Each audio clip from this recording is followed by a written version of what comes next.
Seu direito. Minha gente, já está em vigor a norma regulamentadora número 1, que amplia o olhar sobre os chamados riscos psicossociais no ambiente de trabalho.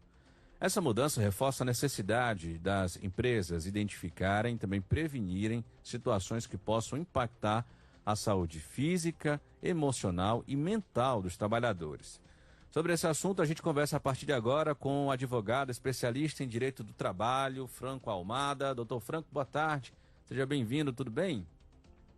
Boa tarde, Sávio, tudo bom? Tá me ouvindo bem? Boa tarde a todos que estão no estúdio. Estamos ouvindo perfeitamente. Doutor Franco, o que essa norma ela traz, né, de novidade e especialmente o que ela muda na prática ali para o trabalhador, essa questão muito importante que é cuidado aí com a saúde física, também com a saúde emocional e a saúde mental? Olha, Sávio, o que eu posso dizer é que a gente está vivendo um momento histórico, um momento realmente chega a ser revolucionário, porque é um marco dizendo para a sociedade que saúde mental não é brincadeira, que saúde mental não é menor e que saúde mental importa. Então, essa norma regulamentadora, que já trazia regras gerais sobre a saúde e segurança de trabalho, com essa atualização, ela foca agora também na saúde mental. E o que são, doutor Franco, os chamados riscos psicossociais, né, que essa normativa que ela traz como foco principal? O que são, então, esses riscos dentro aí do ambiente de trabalho?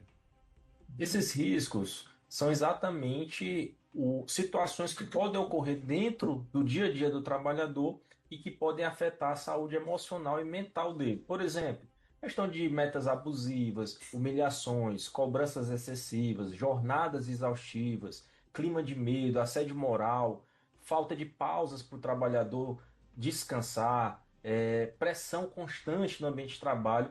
Isso tudo são riscos que a empresa deve agora ter um olhar diferente para ele e deve criar mecanismos para apaziguar, diminuir esses riscos psicossociais. Lembrando que a gente sabe que no ambiente privado, principalmente, as empresas vão sempre, e o objetivo da empresa é o lucro, é a produtividade. Agora, isso tem que estar dentro de um contexto onde não afete a saúde mental do trabalhador.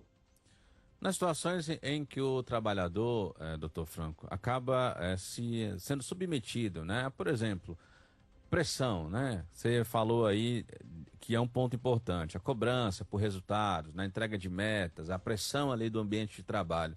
Como é que o trabalhador, por exemplo, ele prova ali para os órgãos, né? Que ele está passando por esse tipo de situação e que aquilo está, por exemplo, afetando a saúde mental, a saúde emocional dele? Olha, geralmente essas cobranças excessivas, essa meta abusiva, ela vai deixar alguns rastros no dia a dia do trabalhador. Ela vai deixar uma mensagem, por exemplo, no celular dele, no WhatsApp dele, vai ser uma ligação fora de hora, vai ser um e-mail com um tom mais agressivo. Então, isso são tipos de prova que o trabalhador pode levar para a justiça. Lembrando que o que a ANR quer é que antes que isso aconteça, o trabalhador acione os canais de comunicação da própria empresa, que a empresa tenha uma abertura para isso e possa acolher essas demandas, essas reclamações e tratá-las adequadamente.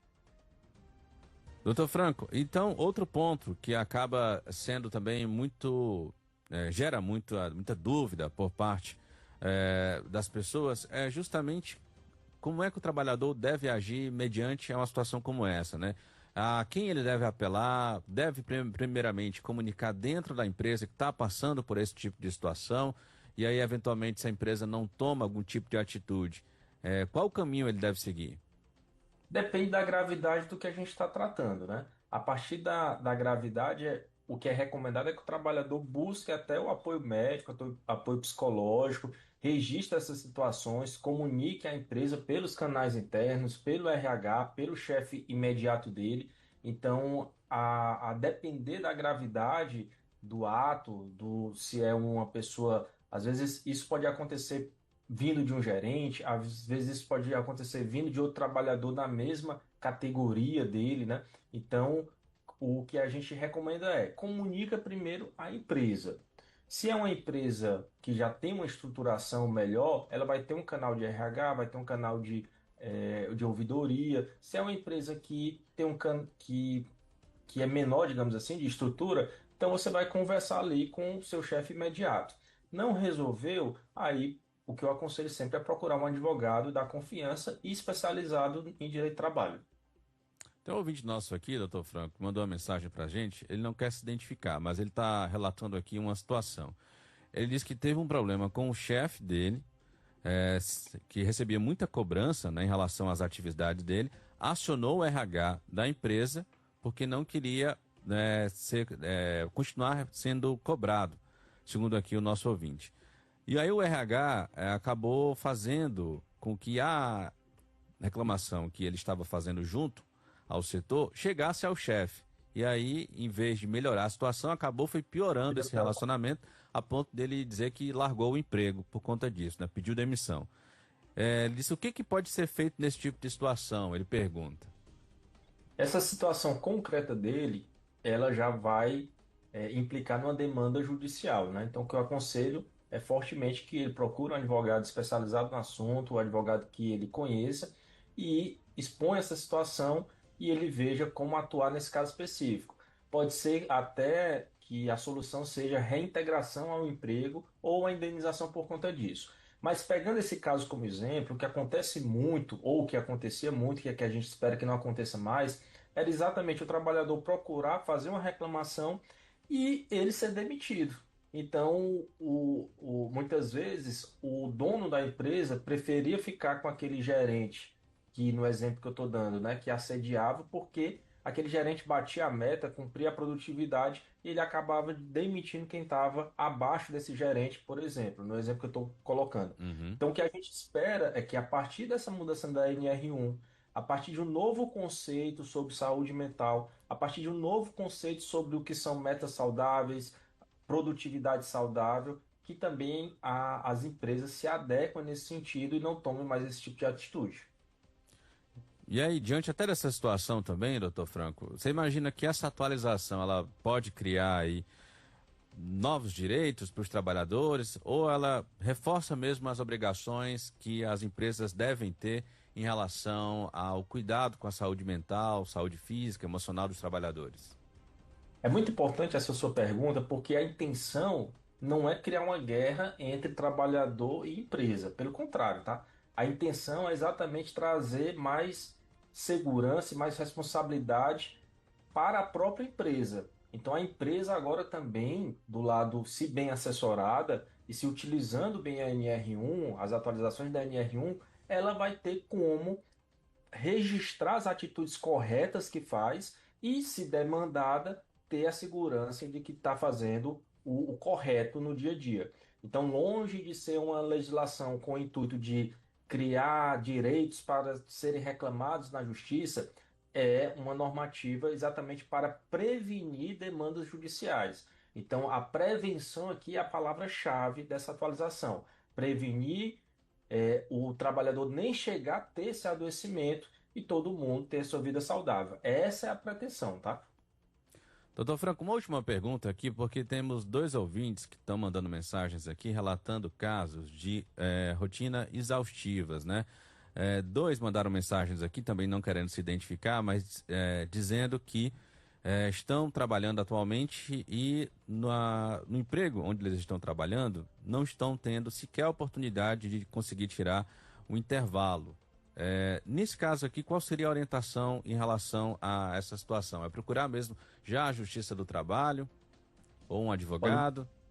o descumprimento do intervalo intra-jornada, pelo que eu entendi, que é aquele intervalo, regra geral, de 1 hora para o almoço, para o descanso do trabalhador, é algo muito grave no ambiente de trabalho. Esse intervalo ele tem que ser realmente respeitado, porque é quando o trabalhador repõe as energias físicas, as energias mentais também para seguir ali a jornada de trabalho.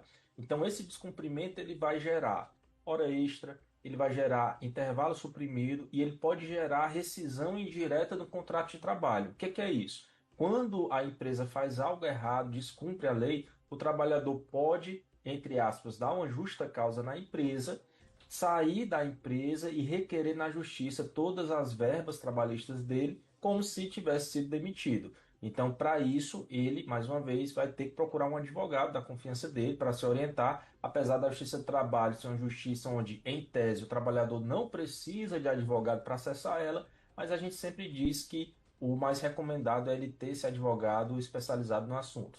Até para dar uma orientação melhor, né, em relação a de que caminho ele deve seguir diante dessa situação. Doutor Franco, mais uma vez, muito obrigado, tá, pela sua participação, pelas suas orientações aqui no Hora da Verdinha.